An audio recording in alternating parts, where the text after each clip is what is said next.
Sir. పిలిచారా మావయ్య? Ornaments అన్నీ వచ్చేసినాయి, జాగ్రత్తగా లాకర్లో పెట్టించమ్మా. నా చేతులకి గోరింటాకుంది, ఉండండి గౌతమ్ని పిలుస్తాను. యాండి,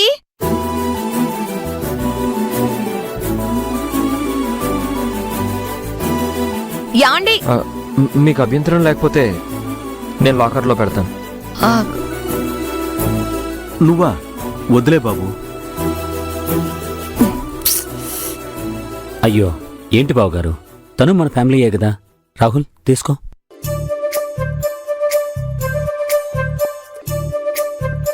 ఏంటి అలా చూస్తున్నారు? మీరు మా ఫ్యామిలీయే, మీరు నా వెనకే రండి, నేను లాకర్ చూపిస్తాను. అలాగే మిథున్ గారు. తీసుకోండి సార్, వస్తాను సార్. అలాగే పదండి.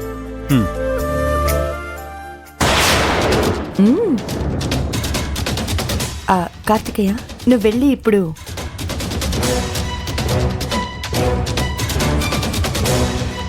ఓకే అమ్మా. ఇప్పటికైనా నువ్వు బయటపడి గొడవ చేస్తావు గౌతమ్.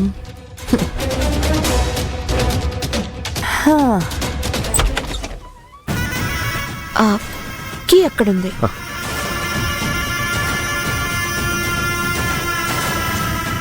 లాకర్ అక్కడ.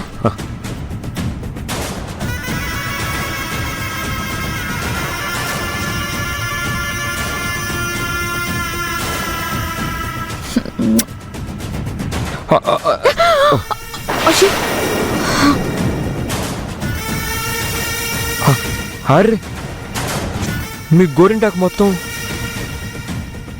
ముందు ఆర్నమెంట్స్ బాక్స్ లోపల పెట్టండి.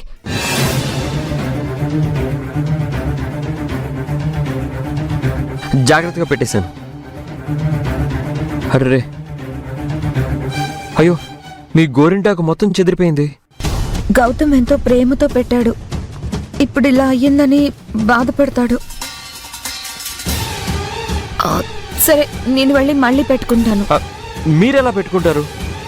మళ్ళీ గౌతమ్ని పిలిచి పెట్టండి అని అంటాను. అంటే నెగ్లిజెన్సీ చేశారని మనసులో చిన్నబుచ్చుకుంటారేమోనండి. అలా కూడా ఫీల్ అవ్వచ్చా? అప్పుడు గౌతమ్ గారికి తెలియకుండా పెట్టుకోండి. అంటే పాపం గౌతమ్ గారు కష్టపడి పెట్టారు కదా, మళ్ళీ మీరు ఇలా చేస్తే. మిథున్ గారు, మీరు పర్మిషన్ ఇస్తే.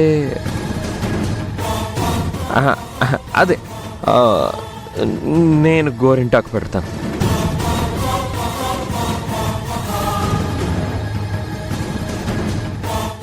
మిథున్ గారు, ఆలస్యం చేస్తే డబుల్ కలర్ వచ్చి ఒక చోట మెహందీ డీప్గా, ఇంకో చోట లైట్గా పడుతుంది. చూడ్డానికి కూడా బాగోదు. సరే పెట్టండి. థ్యాంక్స్ మిథున్ గారు. ఎందుకు? ఏమీ లేదండి, నా వల్ల గోరింటాకు ఏం అవ్వలేదని మీరిద్దరూ బాధపడరు కదా. ఇట్స్ ఓకే, పదండి. పదండి.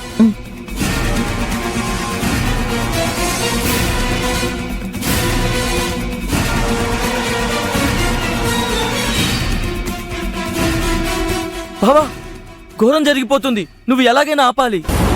ఏంట్రా, నన్ను ప్రశాంతంగా బ్రతకనివ్వరా? నిమిషానికోసారి వచ్చి చంపేస్తున్నారేంట్రా? బావా, నువ్వు పెట్టిన గోరింటాకుని బెడ్రూమ్లో మిథున చెరిపేస్తుంది. ఆ రాహుల్తో కలిసి నీ గోరింటాకుని చెత్తబుట్టలో వేస్తుంది బావా.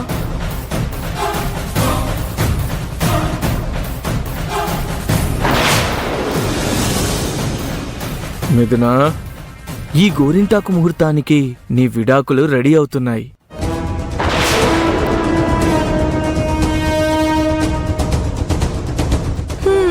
మిథునా, నా కూతురి జీవితంతో ఆడుకుంటున్నావు, ఇప్పుడు నీ జీవితంతో నేను ఆడుకుంటాను.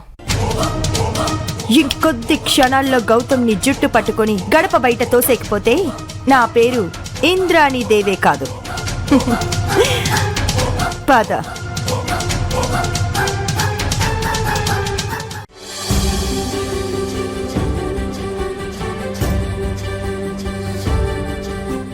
మెహందీ రెడీ. వద్దులేండి, నేను గౌతమ్ని పిలిచి మళ్ళీ పెట్టమంటాను. నోను, తనంత ప్రేమగా వేసిన గోరింటాకు చెరిగిపోయిందంటే బాధపడతాడు. మీరు ఇంకేం మాట్లాడకండి. చెరిగిపోయిందని తెలియకుండా గోరింటాకు నేను పెడతాను, సరేనా? ప్లీజ్ కూర్చోండి.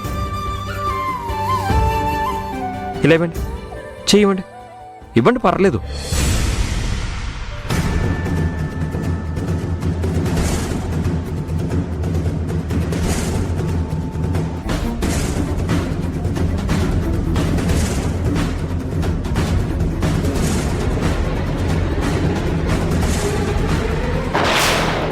చూడండి ఇప్పుడు ఎలా ఉంది, బాగుంది కదా? ఆ,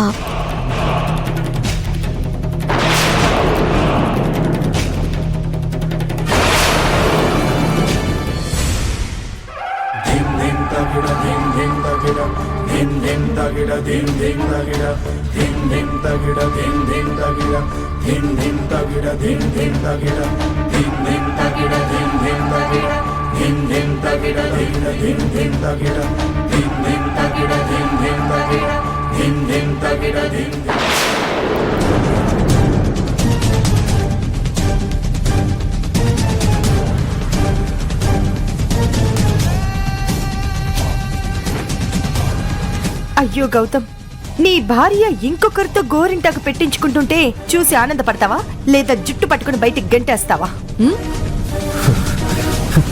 గౌతమ్, ప్రణవి పెళ్లి ఆపేద్దాం అనుకుంటున్నాను. నువ్వు పడి నరకం చూసి నా గుండెలు పగిలిపోతున్నాయి. బయటికి చెప్పుకోలేక నువ్వు పడుతున్న ఆవేదన చూసి తట్టుకోలేక ఈ పెళ్లి ఆపాలని నిర్ణయించుకున్నాను. అత్తయ్య, మీరు ఇలా చేయడానికి వీల్లేదు.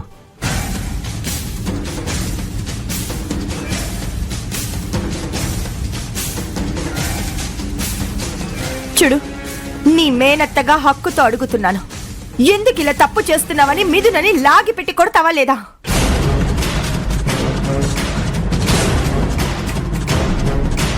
మామ్, ముందు మిథున సంగతి తేల్చాకే నేను పెళ్లి చేసుకుంటాను.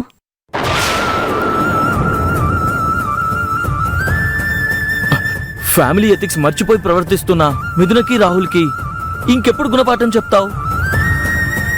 అరే, ఇంత ఘోరం జరుగుతుంటే పెద్దదానివి నువ్వేం చేస్తున్నావని అన్నయ్య అడిగితే ఆ రోజు నేనేం చేయాలి? తలదించుకున్న పరిస్థితి. అందుకే నేను వెళ్ళి ఎందుకు ఇలా చేస్తున్నావని మిథునని నిలదీస్తాను. అత్తయ్య,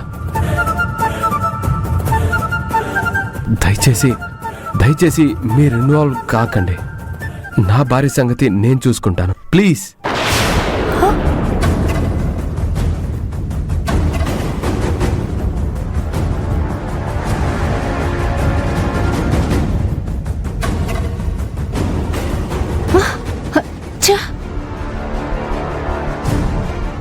ఓర్ని, అక్కడ కోపంతో పూలదండ తెంచాడు, ఇక్కడ తాళి తెంచుతాడనుకున్నాను. నీ మేనలుడికి సిగ్గు, శరం, పౌరుషం లేదా అమ్మా? మనం ఎంత రెచ్చగొట్టినా బావ కదలట్లేదు. ఈయన మొగుడమ్మా. మీ బావని చూస్తుంటే త్రేతాయుగంలో పుట్టిన అవతార పురుషుడు కలియుగంలో పుట్టాడు అనిపిస్తుంది. ఎంత రెచ్చగొట్టినా, ఎన్ని వీడియోలు చూపించినా, ఎన్ని సాక్ష్యాలు సృష్టించినా భార్య మీద ప్రేమే చావట్లేదు.